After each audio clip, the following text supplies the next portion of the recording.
Well, howdy there, Internet people. It's Bo again, and this is episode 6 of the Roads Not Taken.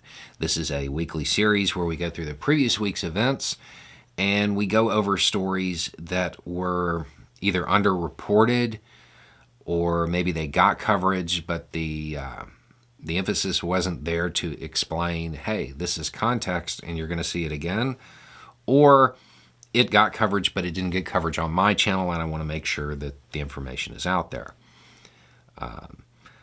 And then after that, we go through a few questions from y'all.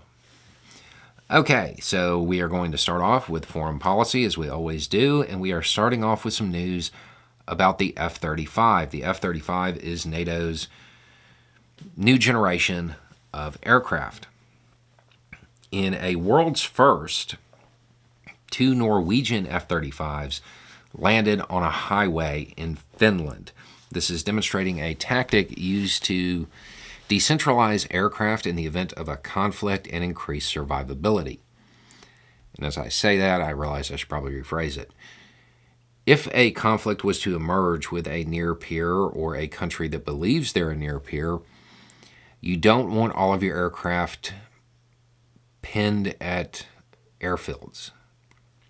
You want to be able to decentralize them to make it harder for the opposition to find and hit them all. This tactic, it's been used a lot. It's never been demonstrated with an F-35, though. And that has now been accomplished in part with, newer member to NATO. Meanwhile, here in the United States, well, we lost one. So there's that. In what is becoming a trademark move for the current Speaker of the House in the United States, McCarthy missed another golden opportunity. Zelensky came to the United States, and instead of taking a foreign policy victory lap, not just for the United States, but also for the Republican Party, McCarthy turned him away. He wanted to talk to the House, and McCarthy was like, no. He lost the opportunity to have Republicans standing beside Zelensky as he talked about how important that relationship with the United States is. Historically, the Republican Party was actually instrumental in helping to foster the relationship that exists between Ukraine and the United States. The current posture that the Republican Party has, at least some of the Republican Party, that's due to Trump. Historically speaking, the Republican Party was very involved in it, and this could have been an opportunity to kind of bring it back around and get the Republican Party realigned with what the majority of Americans want. He could have had Republicans standing there, as Zelensky said, that U.S. support, quote, saved millions of Ukrainian lives, which is something that Zelensky later said. McCarthy dropped the ball here. The current posture of the Republican Party concerning this, it's going to come back to haunt them, especially as they continue to push narratives about Biden and all of this stuff, and they're using that footage, and, I said fire him, and all of that stuff. If you are not aware, at that time, there was a thing called the Senate Ukraine Caucus, a whole bunch of Republicans in it. They were instrumental in making that happen. Biden was kind of doing what they wanted. And this was a moment for McCarthy to readjust and realign the Republican Party, and missed it. But, I guess he has a lot on his mind right now. Okay, so moving on, indigenous people in Brazil had their land rights enshrined by the High Court. This is a huge win for them. And it's also something you're probably going to see again, because just like in the United States, well, that land There's stuff under it. There's stuff on it that other people want. So this is going to keep coming up. Okay. There was some analyzation of some open source data concerning the loss rate of Russian conscripts, and it has led to some confusion. It is widely being reported right now that draftees last about 4.5 months. I think it's a legitimate mistranslation. I don't think that this is people intentionally putting out bad information. I think this is them not understanding what the data actually shows. That data was not designed to show an expectancy for conscripts. What it was showing was it was taking a look at those who were known to be lost and seeing how long it took for that to happen. It wasn't comparing it to conscripts who weren't lost. What a lot of people think this shows, it wasn't even designed to show. They were working with a very limited data set, and they were doing the best they could with that data set. The only thing that you can really pull from this is that Russia is doing what everybody suspected as far as putting less than adequately trained people on the lines. That's really the only conclusion you can pull from this. The expectancies, that's not what this data would show. And if that data was there and they were trying to show that, it would probably actually be less than this. Remember, Russia isn't very forthcoming concerning its losses. Okay, so in South Korea, South Korean law enforcement officials raided some U.S. military installations, and they are investigating more than a dozen U.S. service members. It has to do with a drug ring. Now, generally speaking, the United States, they would kind of look at this as, well, we're guests in that country, and that's how they should look at it. However, with everything going on right now about people being overseas and all of that stuff, the U.S. might get weird. If the U.S. tries to intervene, it's probably going to stress things a little bit. It's not going to lead to a real deterioration of the relationship or anything like that, but there will be some frosty moments. But we don't know that that's going to happen yet. Okay, so in the United Kingdom, 5 Bulgarians were accused of spying for Russia. They are set to be charged with conspiracy to conduct espionage.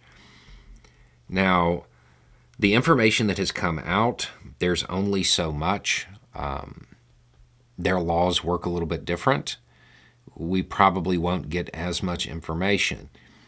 I know there are some people in the United States who are going to want to look into this, and they're going to be upset about that. I would point out that, they don't have a prime minister with a bathtub full of classified documents, so I don't know that we have a lot of room to criticize how they handle it. The information that has come out, what it has kind of led me to believe that this was a real intel cell, that they were trained. But that's, at first glance, we'll have to wait and see what occurs as we get more information. Okay. So also news related to Ukraine. Russia has put some elite paratroopers on the line as regular infantry, deployed them in that way. That indicates a lack of the appropriate personnel to fill the role. They're having personnel shortages. It's a waste of those resources to use them in that manner. It also might indicate that they don't plan on going on the advance anytime soon. But it shows a lack of core professional infantry and a lack of faith in the conscripted infantry. So they have that lack of faith with the conscripts. They don't have the professional corps infantry to reinforce them, so they use what they see as the next best thing. Okay, now moving to the United States. In completely unsurprising news, the Civil Rights Division, the feds, they have opened an investigation into Baton Rouge's Brave Cave, is apparently what that warehouse was being called. If you missed it, there are some misconduct allegations involving Baton Rouge cops, and they are significant. And I have a feeling that we don't have all of that story yet. There's going to be more. The United Auto Workers strike is expanding in different ways, and there is reporting to suggest that Biden is going to go and visit the workers on the picket line. That's a pretty big step for a sitting president to take. It will definitely signal his support to the union. It's probably going to make the bosses mad. I cannot remember a situation in which a sitting president joined a union on the picket lines. That's unique. Okay, now on the other side, Trump is promising mass deportations if elected back to office, because it worked so well the first time. Just as a general reminder, please remember that nobody who has less institutional power than you have is the source of your problem. It's not going to be people that politicians are telling you to kick down at. It's going to be the politicians who are telling you to kick down. In more news about Trump, there is reporting that suggests he is concerned, and he has been asking his advisors about prison, wondering if he will go to a nice one or a bad one, or if they'll make him wear a jumpsuit type of thing. That reporting is one of those things that might indicate that he's finally starting to understand the gravity of the situation. 3M reached a settlement. It is a $6 billion one about hearing loss. If you were in Iraq or Afghanistan and you used that ear protection, check it out. Generally speaking, when you are talking about giant suits like this, the payouts, they're like $5. From what I've seen, the typical payout is supposed to be about $25,000. So if you are covered, you might want to look into this. There are indications that Tesla will be a huge target to be unionized. Tesla has been pretty successful at resisting unions. It's worth noting that there are some new NLRB, which is the government entity that oversees unions and stuff like that. There are some new rules that might make unionization more likely. The U.S. Senate has abandoned its dress code, and this is super troubling to a whole lot of people. As you listen to people complain about this, listen to the latent classism and elitism in it. It's definitely there. Right now, Congress, they don't even have a budget. I don't know why they should have to dress for work when it's pretty clear they're not working. There is a teen in Texas who is reported to have been suspended for having locks. And it happened the same week as the Crown Act took effect. The school is arguing that he isn't being punished for having locks or being black or anything like that, but instead it's over the length of his hair. I would point out that Texas education and schools consistently rank pretty poorly in national rankings. Maybe a preoccupation with hair length has something to do with that. There might be more important things that the administration should be worried about. More Trump news, and this is in yet another case. So Trump filed a suit against Michael Cohen. Okay, many people have said that it was frivolous, that type of suit, a nuisance one, is how it's being characterized in a lot of ways. In a poetic turnaround, it appears that Trump has been ordered to sit for a deposition not to exceed 9 hours. I have a feeling that something in that courtroom did not go the way he planned. Rudy Giuliani's lawyers, they have filed suit for more than $1 million in unpaid legal bills. We also found out some more about Rudy via Miss Hutchinson. Just Google it. Trump reportedly did not want to wear a mask during the pandemic because it messed up his makeup.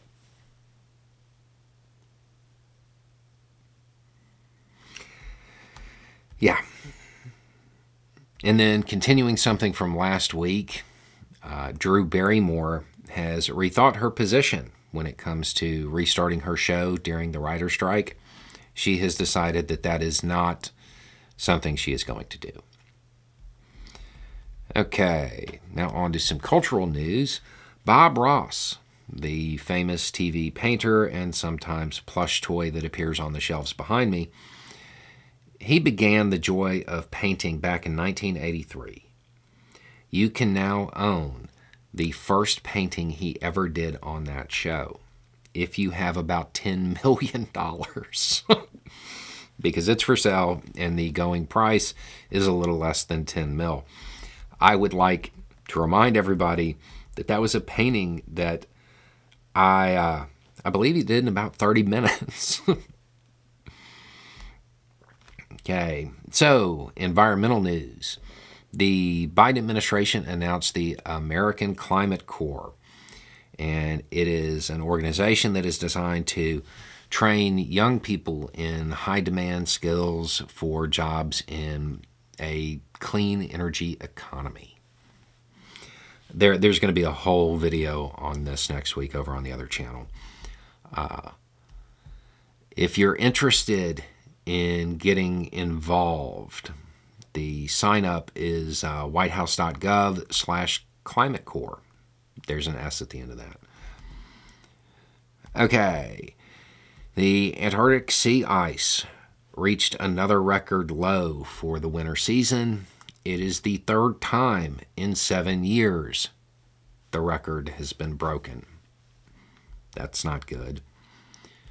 California is suing the oil companies BP, ExxonMobil, Chevron, Shell, and ConocoPhillips, along with the American Petroleum Institute, over allegations that they deceived the public concerning the damage that comes from fossil fuels and damaging natural resources. There are other jurisdictions that have filed suits like this, but California is definitely the biggest. Okay, now we're going to go to some odd news. There have been some rumors about a sub that the Chinese military might have lost in the waters near Taiwan. They are rumors. They haven't been confirmed. Adding fuel to that speculation is the absence of China's defense minister. Disappeared for a while. And there is also some reporting to suggest that he is or was under investigation. A little bit more odd news. was Donald Trump Jr.'s Twitter account was hacked. The tweets were unusual. One of them claimed his father had died and that he was running for president instead. Okay, so moving on to the Q&A portion. Can you explain why sometimes YouTubers don't talk about things they should? I guess I mean there are topics that I know you or another YouTuber care deeply about, but you don't talk about it. It seems like you should. I'm going to guess what you are witnessing is ethics. There's no explanation in this about what the topics are, but there is a topic that most channels that are like mine have been talking about lately, and I haven't been covering it. If you know people involved in a story, you shouldn't cover it. If you can't talk about something objectively and set that aside, it's not something you should cover. So this is actually important because I know a number of people on YouTube who do this and they don't announce it. They just don't cover something. It's not that they don't care. In most cases, it's that they care about that a lot to the point where they can't set their bias aside. And it's not something that, even if they were to disclose their bias, a good example, on the main channel, when I am talking about the Kurds, I will often have Kurdish apparel on or in the background, or I will flat out say I'm incredibly biased. But there are times when even when you do something like that, it's not enough to safeguard your coverage. And I can see the other person that's here doing that. That's the only thing that I can kind of make out of this. Okay. I think two of the most important emergency tools are the pickaxe and shovel. In terms of homesteading projects, I feel like root cellars are underrated. Do you agree or disagree? I don't say pickaxe and shovel, but if you go to the survival video that's on this channel, you'll see an e-tool, which is the same thing. Shovels can be incredibly important and very useful, especially in situations you might not think about it, in like fires. Now, as far as root cellars, I don't have a lot of adult experience with those. We can't have them here. If you dig something like that here, you just get mud. Like the water's right below the ground. So that's not something that's really feasible here. But from what I remember of Tennessee and Kentucky, yeah, that was something that was pretty well used. What is that weird blue drink you're drinking in some video? It looks like an olive oil bottle. That's water.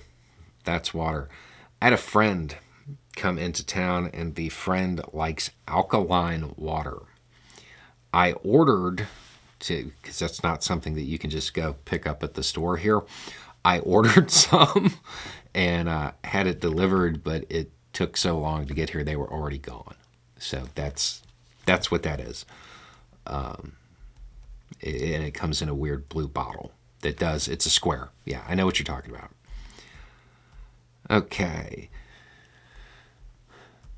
This one has a note from the team, and it says, this came in after we built the question lists for the 100K road show, but we want to know what you would say. And the question is, I'm what you would call a tech bro. I need a new project. Give me some inspiration. What? A project for a tech bro. You know, I think a just criminally underrated movie is a movie called Things to Do in Denver When You're Dead. This is not a movie you can watch with your kids. In it, one of the characters is trying to like get away from being a criminal, and the idea, what they were trying to build, was a thing where people who were terminally ill or just aging could record VHS tapes, I think. And they were prompted by a series of questions, and they would record the answer to those questions, and then their family members could come in and get the advice from their loved one later on. It didn't work out well in the movie, but I'm convinced the theory is sound. I actually think that would be that might be something that people would do, especially if it was something where they knew that information would be accessible for years and years and years. There you go. I think that's probably a whole lot better than trying to, take clips of Grandpa and use AI to guess what they would say or something like that. Just have the prompts and go from there. I don't know. That's the first time I've ever been asked to pitch a tech product at all, much less with 30 seconds lead time. Okay, so that's it. That's what we're ending on, I guess. So there's some context information and a glimpse of what some of the news cycle is going to look like next week. And it will provide that background information. And having the right information will make all the difference. Y'all have a good night.